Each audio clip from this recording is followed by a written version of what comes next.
One of the things that we were really excited about that just happened probably 6 weeks ago is we did revamp our listener viewer stats in the backend system. So obviously you see here that I'm in the backend, and now it's consumer listener viewer stats.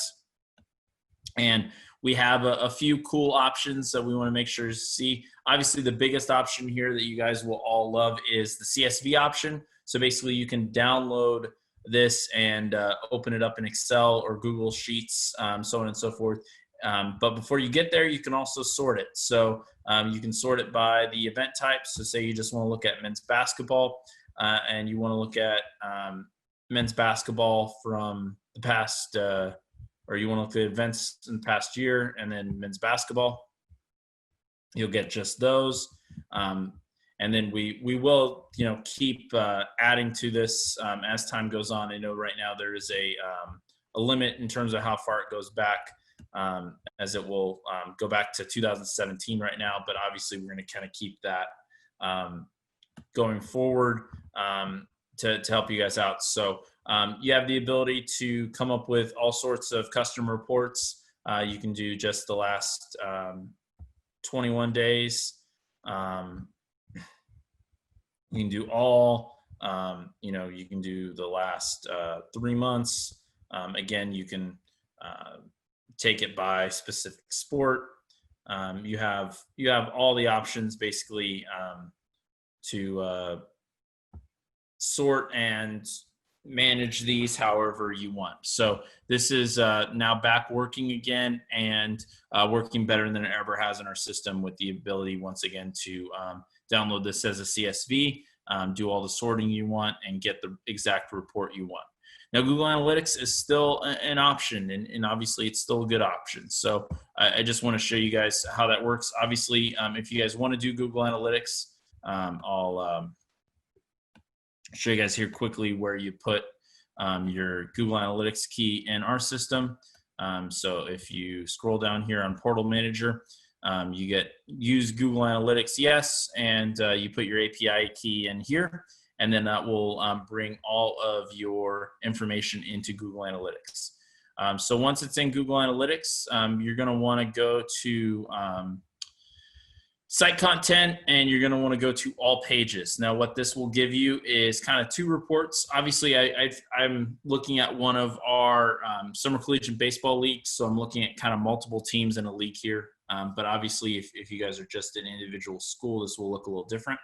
But you'll be able to take basically a spread of time, and you can see kind of multiple options. So what you'll see here over this, which is July 28th to August 3rd, we'll see, okay, these are how many people hit these exact sites. So this is the league portal. Think of it as like a conference site. And then a couple of the individual teams also have a decent number of page views. And then you get kind of all of the individual event data. So you can see specifically, how many viewers were in watching what event.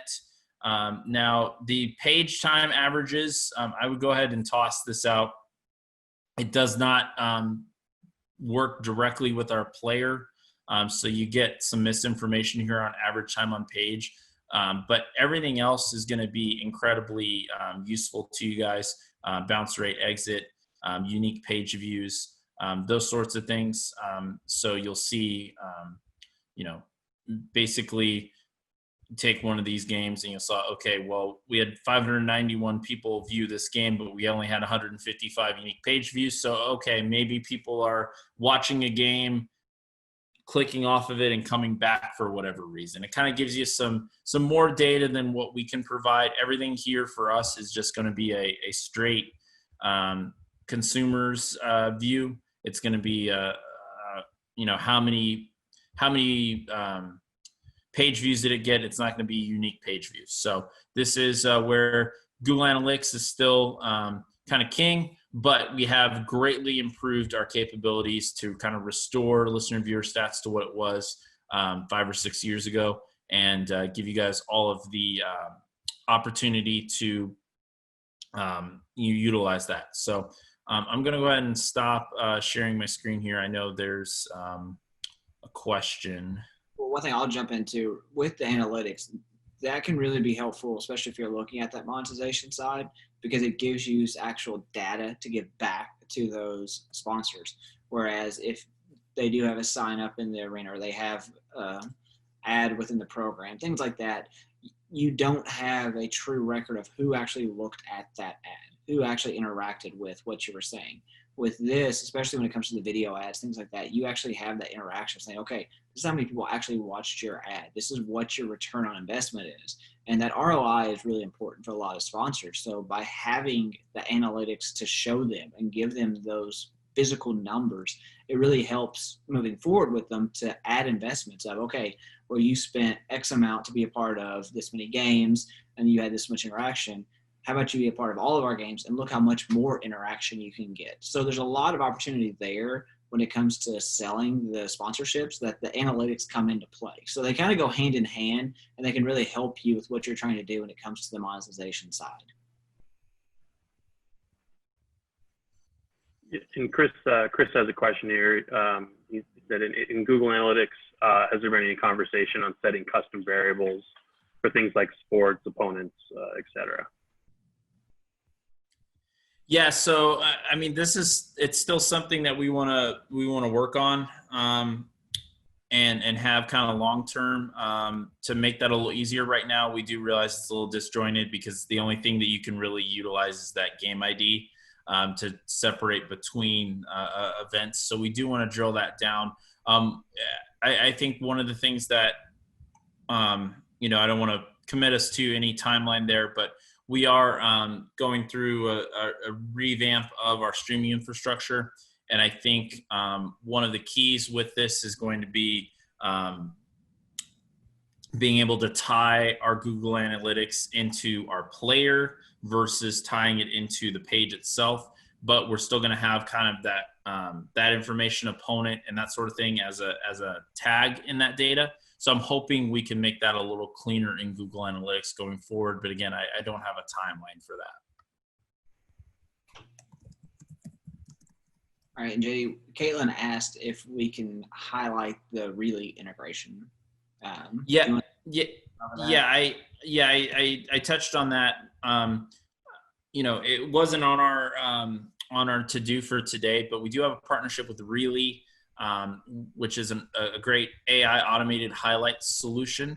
What I did for her is I linked a previous webinar we did a couple months back, and I'll go ahead and put that in the main chat as well for you guys after it. If you're interested in automating your instant highlights for social media use, and basically, doing truncated games, doing automated highlight reels, all sorts of things. Really is a great add-on to our platform, and they're a partner of ours.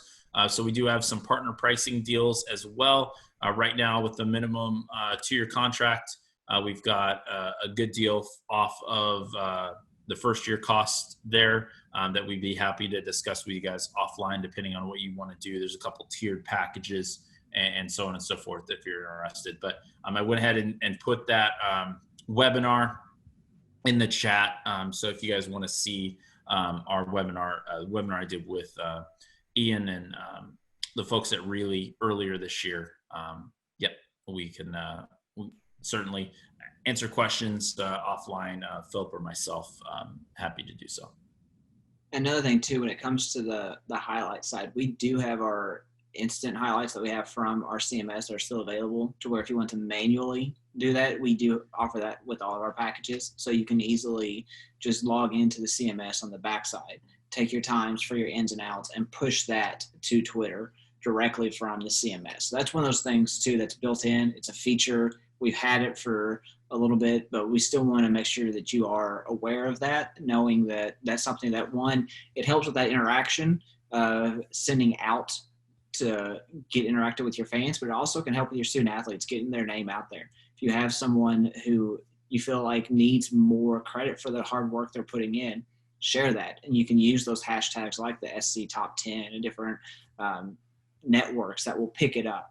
And you can have a nice viral trend coming from your live stream with those highlight options. So that's something too we really want to remind you of when it comes to getting the names of your athletes out there, so that your student athletes can get the credit for the great achievements that they are doing on the court and on the field.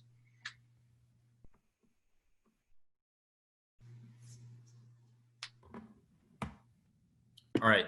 And does anybody have any questions? To give you guys time to ask, some of the things, we're working on going forward. Obviously, we showed you the embedded player and talked about the pay-per-view version of that. That's going to be a key component that we're going to continue to work on. On the StretchCast side, we're going to continue to work on small improvements in terms of graphics and capabilities, little things like adding those replay transitions.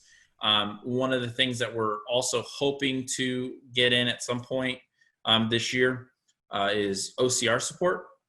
For those of you guys that are unaware of what OCR is, basically it's the ability to basically point your camera to a scoreboard and have the computer be able to read those digits, basically learn those digits quickly and digitize them as part of the scoreboard interface. So that is something that will be a premium feature, but we're hoping to add. We've been working on that since about, I had a meeting about that at IBC last year in Amsterdam because one of the main OCR partners of both ourselves and New Blue is based in Europe. So we've been working through that, and we hope to add that functionality at some point, hopefully in 2020, but it might be a little later down the line. But it is something cool that we're looking for, because we do want to give you guys multiple options in terms of bringing that scoreboard data in, and as simple as pointing a camera at the scoreboard would be a super helpful add-on to the software.